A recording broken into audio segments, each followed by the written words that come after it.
ഭരണഘടനയുടെ 3 ഘടകങ്ങൾ executive, judiciary and legislature, ഇവ മൂന്നും അവതാതിൻ്റെ പന്താവിലൂടെ പോകും.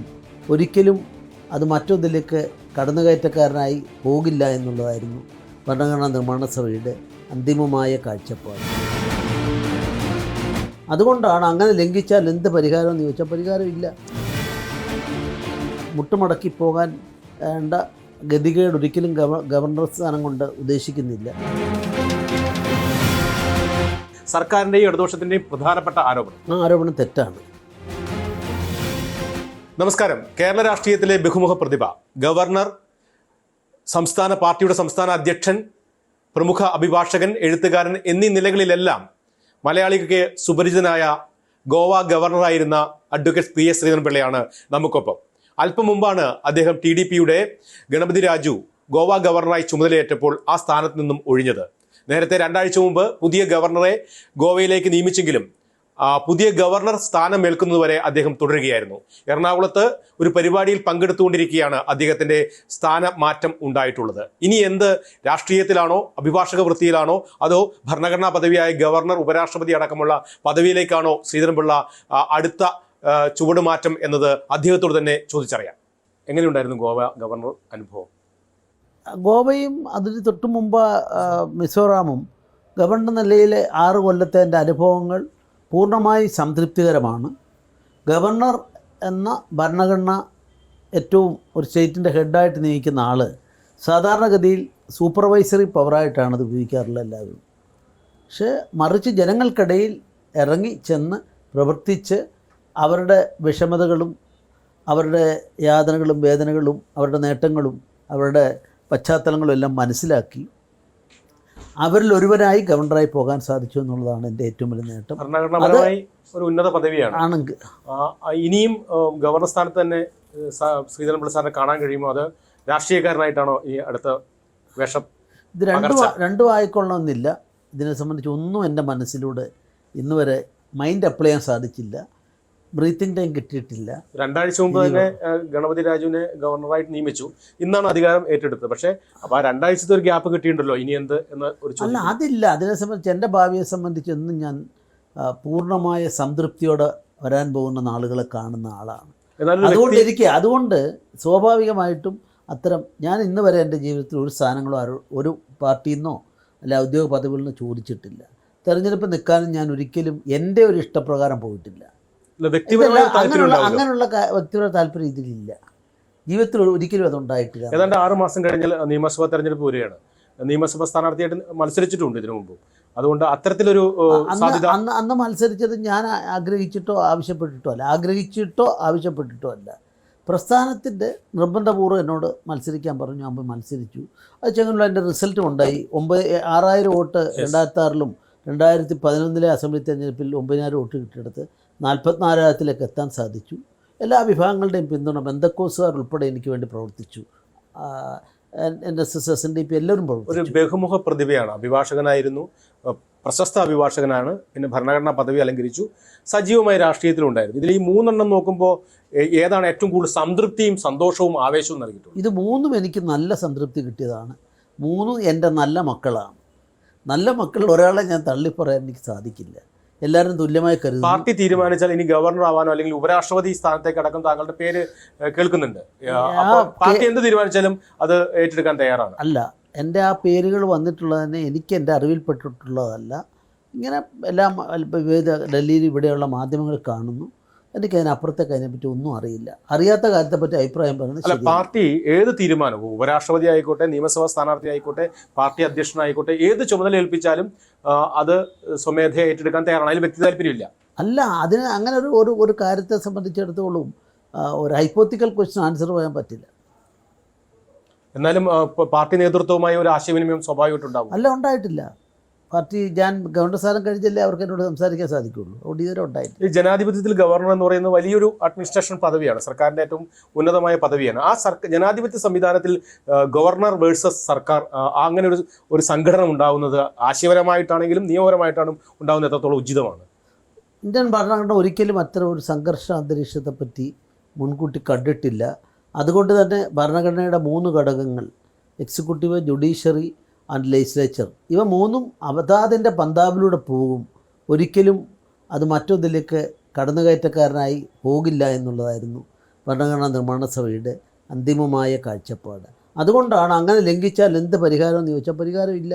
അതുകൊണ്ട് ആരിഫ് മുഹമ്മദ് ഖാൻ ഗവർണറായിരുന്ന ഘട്ടത്തിൽ സമീപകാലത്ത് കേരളത്തിൽ വലിയ കോൺട്രവേഴ്സി ഗവർണറും സർക്കാരും ഏറ്റുമുട്ടുന്നത് കണ്ടതാണ്. അത് എന്ത് സന്ദേശമാണ് നൽകുന്നത് ആ പദവി അലങ്കരിച്ച ഒരു വ്യക്തി എന്ന നിലയിൽ?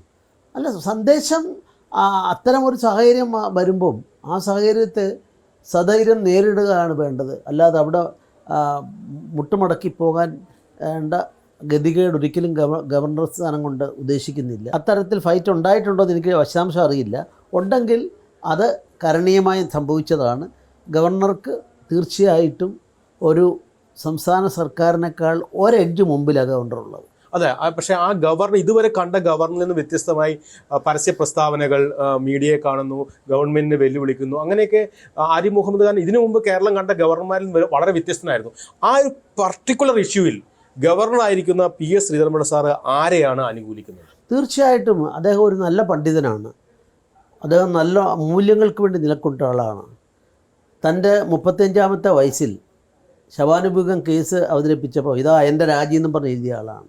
അദ്ദേഹം ഒരു മൂല്യാധിഷ്ഠ രാഷ്ട്രീയം കൈകാര്യം ചെയ്യുന്ന ആരിഫ് മുഹമ്മദ് ഖാൻ ഞാൻ മാത്രമല്ല, കേരളത്തിൽ EMS സ്വീകരണം കൊടുത്തിട്ടുണ്ട്. ശവാനുഭൂഗം കേസിലെ വിധി ഇത് വലിച്ചെറിഞ്ഞ് വന്നപ്പോൾ അല്ല കേസല്ല പൊതുപ്രശ്നം, അതിനുവേണ്ടി അധികാരം വലിച്ചെറിയാൻ തയ്യാറായ ആളാണ് അദ്ദേഹം. അല്ല, അദ്ദേഹത്തിന്റെ നടപടിക്രമങ്ങളും അദ്ദേഹത്തിന്റെ രീതികളും അദ്ദേഹത്തിന്റെ ഇടപെടലും ശരിയായിരുന്നു പൂർണ്ണമായി? അല്ല, പൂർണ്ണമായി ശരിയാന്ന് വെച്ചാൽ ഞാനതൊന്നും അതിന് ഒരിക്കലും ഒരു കേരളത്തിലെ ഒരു എന്നേക്കാൾ ഞാൻ ബഹുമാനിക്കപ്പെടുന്ന എന്നേക്കാൾ കഴിവുള്ള ഒരാൾ, ഒരു മികച്ച ഗവർണർ, ആ ഗവർണറുടെ പ്രവൃത്തികളെല്ലാം വിലയിരുത്തി അന്തിമ വിധിപ്രഖ്യാപനം നടത്താൻ ഞാൻ അപ്രാപ്തനാണ്. അല്ല, അദ്ദേഹത്തിന്റെ പ്രാഗൽഭ്യമല്ല ഞാൻ ചോദിച്ചത്. ഗവർണർ എന്ന് പറയുന്ന ആ പദവിക്ക് നിയതമായിട്ടുള്ള ചില ചട്ടക്കൂടുകളുണ്ട്. ആ ചട്ടക്കൂടുകൾ അദ്ദേഹം അത് തെറ്റാ. നിയതമായ ചട്ടക്കൂട് എന്ന് പറഞ്ഞു കഴിഞ്ഞാൽ രാജ്യത്തിൻ്റെ താല്പര്യം, ജനങ്ങളുടെ താല്പര്യം സംരക്ഷിക്കാനുണ്ട്. അതിനുവേണ്ടി ഇൻ്റർപ്രറ്റ് ചെയ്യേണ്ടി വരുമ്പോൾ അദ്ദേഹം ഇൻ്റർപ്രിട്ടേഷനിൽ എന്തെങ്കിലും തെറ്റ് പറ്റിയതായി എനിക്ക് തോന്നുന്നില്ല. പൂർണ്ണമായും മുഹമ്മദ് ഖാൻ അങ്ങനെ പറയാൻ പറ്റില്ല. ഒരാളെ വിലയിരുത്തുന്നത് ശരിയല്ല. ഞാനൊരു ഗവർണറെ വേറൊരു ഗവർണർ ഇങ്ങനെ തെറ്റുപറ്റിയില്ല എന്ന് പറയുമ്പോൾ ശരിയാണ്. തെറ്റുപറ്റുന്ന അദ്ദേഹം വളരെ അങ്ങനെയുള്ള കാര്യങ്ങൾ ശ്രദ്ധിച്ച് ചെയ്യുന്ന ആളാണ്. ഓക്കെ, ഇനി ഇപ്പോൾ ഈ സമീപകാലത്ത് ഈ യൂണിവേഴ്സിറ്റികളുടെ VC-മാരുടെ നിയമനവുമായി ബന്ധപ്പെട്ടും നിരവധിയായ കോൺട്രവേഴ്സീസ് കേരളത്തിലുണ്ട്. സമീപകാലത്ത് ഇങ്ങനെയൊന്നും ഉണ്ടായിട്ടില്ല, ഈ അടുത്തിടെയാണ് ഇതുണ്ടായത്. അതായത് BJP ഗവർണറിലൂടെ അവരുടെ രാഷ്ട്രീയ അജണ്ട നടപ്പാക്കാൻ ശ്രമിക്കുന്നതെന്നാണ് സർക്കാരിൻ്റെയും ഇടതുപക്ഷത്തിൻ്റെയും പ്രധാനപ്പെട്ട ആരോപണം. ആ ആരോപണം തെറ്റാണ്. കാരണം വൈസ് ചാൻസലർ എന്ന് പറഞ്ഞാൽ ഗവർണർ പോസ്റ്റിൻ്റെ പോലെ എക്സംഷൻ ഉള്ളതല്ല. അവിടെ അദ്ദേഹത്തെ സംബന്ധിച്ചിടത്തോളം അദ്ദേഹം ആ യൂണിവേഴ്സിറ്റിയുടെ സ്റ്റാറ്റ്യൂട്ടിനനുസരിച്ച് ചാൻസലർ പദവി കൈകാര്യം ചെയ്യുന്ന ആളാണ്. അങ്ങനെയുള്ളതിൽ ഓരോ സ്റ്റാറ്റ്യൂട്ടിലും എന്തായിരുന്നു ലംഘനമുണ്ടായെന്ന് പറഞ്ഞിട്ടൊരു ആക്ഷേപം എനിക്കിതുവരെ എൻ്റെ ശ്രദ്ധയിൽപ്പെട്ടിട്ടില്ല. ഈ വൈസ് ചാൻസലർ ആയിരുന്ന ആളുകൾ, അതായത് കാലടി സംസ്കൃത സർവകലാശാല വൈസ് ചാൻസലർ ആയിരുന്ന ആളുകളടക്കം ആ വൈസ് ചാൻസലർ പദവി കഴിഞ്ഞ ഉടൻ തന്നെ BJPയുടെ സംസ്ഥാന ഭാരവാഹി സ്ഥാനത്തേക്ക് വരികയാണ്. അതൊക്കെ എന്ത് സന്ദേശമാണ് നൽകുന്നത്, രാഷ്ട്രീയമായും ധാർമ്മികമായും? അങ്ങനെ വന്ന ഒരാളെ പറ്റി എനിക്കറിയില്ലല്ലോ. KS രാധാകൃഷ്ണൻ അങ്ങനെ വന്ന ആളല്ല. KS രാധാകൃഷ്ണൻ അത് കഴിഞ്ഞതിന് ശേഷമാണ് PSCയുടെ ചെയർമാനാണെന്ന് എൻ്റെ ഓർമ്മ. അതും കഴിഞ്ഞ ശേഷം അദ്ദേഹം ഒരു രാഷ്ട്രീയ ചിന്തകനാണ്, എഴുതുന്ന ആളാണ്. ആ നിലയ്ക്ക് സ്വാഭാവികമായിട്ടും ഇന്ത്യയിലെ നരേന്ദ്രമോദിക്ക് പിന്തുണ പ്രഖ്യാപിച്ചു. അബ്ദുൽ സലാമിൻ്റെ ധാരണ തെറ്റാണ്. അബ്ദുൽ സലാം നല്ലൊരു അക്കാഡമിഷ്യനാണ്, നല്ല എഡ്യൂക്കേഷനിസ്റ്റാണ്. അതിനുശേഷം ഞാനുണ്ടായിരുന്ന കാലത്താണ് അദ്ദേഹം BJPയിലേക്ക് വന്നത്. ഇന്നിപ്പോൾ അദ്ദേഹം BJPയുടെ അഖിലേന്ത്യാ നേതാക്കൾ ശ്രദ്ധേയനാണ്. ഒരു നിഷ്പക്ഷ രാഷ്ട്രീയ രഹിതമായ ഒരു പദവിയായിട്ടാണ് ഗവർണർ പദവിയും ഒപ്പം തന്നെ ഈ വൈസ് ചാൻസലർ പദവിയൊക്കെ ജനം കണ്ടുവന്നിട്ടുള്ളത്. അത് തെറ്റ്. ഞാൻ കണ്ടുവന്നതിനെ സംബന്ധിച്ചിടത്തോളം അവർ ജനങ്ങൾ എങ്ങനെ കാണുന്നു എന്നുള്ളത് ഒരു ഘടകമാണ്. അതിൽ ജനങ്ങളെല്ലാം അവരെ മോശക്കാരായി കാണുന്നുള്ള അഭിപ്രായം എനിക്കില്ല. അവസാനമായിട്ട് ഈ BJPയുടെ പുതിയ സംസ്ഥാന അധ്യക്ഷൻ വന്നു ഒരു വലിയ ഒരു മുഖച്ഛായ മാറ്റമാണ് ഉണ്ടായത്. ഒരു കോർപ്പറേറ്റ് സ്ഥാപനത്തിൻ്റെ അധിപൻ, വലിയ പ്രായോഗിക രാഷ്ട്രീയ പരിജ്ഞാനമില്ലാത്തൊരു വ്യക്തി വളരെ പെട്ടെന്ന് സംസ്ഥാന അധ്യക്ഷ പദവിയിലേക്ക്, താങ്കളടക്കം ആ പദവി അലങ്കരിച്ചിട്ടുണ്ട്. അത് ഗുണമാണോ ചെയ്യുന്നത്, ദോഷമാണോ ചെയ്യുന്നത്? അല്പം മാറി നിന്ന് നോക്കുമ്പോൾ പോലും എന്തുകൊണ്ടും അദ്ദേഹം അധ്യക്ഷ സ്ഥാനത്തേക്ക് വന്നത് കേരളത്തിലെ രണ്ട് മുന്നണികളായി ധ്രുവീകരിച്ച കേരള രാഷ്ട്രീയത്തിൽ BJPക്ക് ഒരു ഉന്നത സ്ഥാനം നേടിക്കൊടുക്കും അദ്ദേഹം അതിന് കഴിവുള്ളയാളാണ്. അത് ഏറ്റെടുത്ത മേഖലകളെല്ലാം വിജയിച്ച ചരിത്രമുള്ളയാളാണ്. പിന്നെ വ്യക്തിനിഷ്ഠമായ അജണ്ട അദ്ദേഹത്തിന് ഇല്ല എന്നാണ് ഞാൻ കരുതുന്നത്. അതുകൊണ്ട് അദ്ദേഹം വന്നത് ഗുണപരമായ മാറ്റം ഉണ്ടാക്കും എന്ന് ഞാൻ കരുതുന്നു. താങ്കളുടെ ഇനിയുള്ള പ്രവർത്തനം ഈ BJP സംസ്ഥാന തലത്തിൽ BJP ശക്തിപ്പെടുത്തുന്നതിന് വേണ്ടി അത്തരത്തിൽ പ്രതീക്ഷിക്കാമോ? തീർച്ചയായിട്ടും എൻ്റെ മനസ്സെപ്പോഴും BJP കൂടുതൽ ഉയരങ്ങളിലേക്ക് വരട്ടെ എന്നുള്ളതാണ്. പക്ഷെ ഞാനതിൽ ഇൻവോൾവ് ആകണോ വേണ്ടെന്നുള്ളതിനെ പറ്റി ഞാൻ ഇപ്പോഴും തീരുമാനിച്ചിട്ടില്ല. അത് പല സാഹചര്യങ്ങളെ ആശ്രയിച്ചിരിക്കും. എന്താണ് ഈ മറ്റ് സംസ്ഥാനങ്ങളെല്ലാം അഭൂതപൂർവമായ വളർച്ച BJPക്ക് ഉണ്ടാകുമ്പോഴും കേരളത്തിൽ ആ തരത്തിൽ ഉയരാൻ കഴിയാത്തതിന്റെ വിഘാതം എന്താണ്? അതിനോട് ഞാൻ യോജിക്കുന്നില്ല. ആരും പഠിക്കാത്തതുകൊണ്ടാണ് ഇതെല്ലാം പറയുന്നത്. BJPയിലുള്ളവർ പോലും അത് വേണ്ടത്ര പഠിച്ചോന്ന് എനിക്കറിയില്ല. 2004 തെരഞ്ഞെടുപ്പ് 2003 ഞാൻ സംസ്ഥാന അധ്യക്ഷനായത് എങ്ങനെയാണ്? ഇവിടുത്തെ ഏറ്റവും വലിയ ഹൈക്കോടതിയിലെ പോസ്റ്റ് അത് രാജിവെച്ച് സീനിയർ സെൻട്രൽ ഗവൺമെൻറ് സ്റ്റാൻഡിംഗ് കൗൺസിലും CBI കൗൺസിലും ഒക്കെ രാജിവെച്ച് ഞാൻ പാർട്ടി അധ്യക്ഷ പദവി ഏറ്റെടുക്കാൻ പാർട്ടി പറഞ്ഞ് ഏറ്റെടുത്തു. 2004 തെരഞ്ഞെടുപ്പിൽ ഇന്ത്യയിൽ BJPക്ക് അധികാരം നഷ്ടപ്പെട്ടു. ആ നഷ്ടപ്പെട്ടപ്പോൾ കേരളത്തിൽ ചരിത്രത്തിൽ ആദ്യം 13 സീറ്റല്ല 13% വോട്ട് കിട്ടി. അത് ചരിത്രത്തിലെ ഏറ്റവും വലിയ നേട്ടമായിരുന്നു. അതിനുശേഷം ഞാൻ പറയാം, ഈ 2 പാർലമെൻറ്റ് മണ്ഡലങ്ങളിലും മലയാളികളുള്ള 2 പാർലമെൻറ്റ് മണ്ഡലങ്ങളിലും ഞാനാണ് സ്ഥാപകൻ. ലക്ഷദ്വീപിൽ ഒരൊറ്റ ഹിന്ദു വോട്ടറും ഇല്ല. അവിടെ BJP ജയിച്ചു. ഇത് രണ്ടും ഞാൻ കേരള പ്രസിഡൻ്റായിരുന്ന കാലഘട്ടത്തിലാണ്, ഞാൻ ലക്ഷദ്വീപിൻ്റെ ചാർജ് ഉണ്ടായിരുന്ന കാലഘട്ടത്തിലാണ്.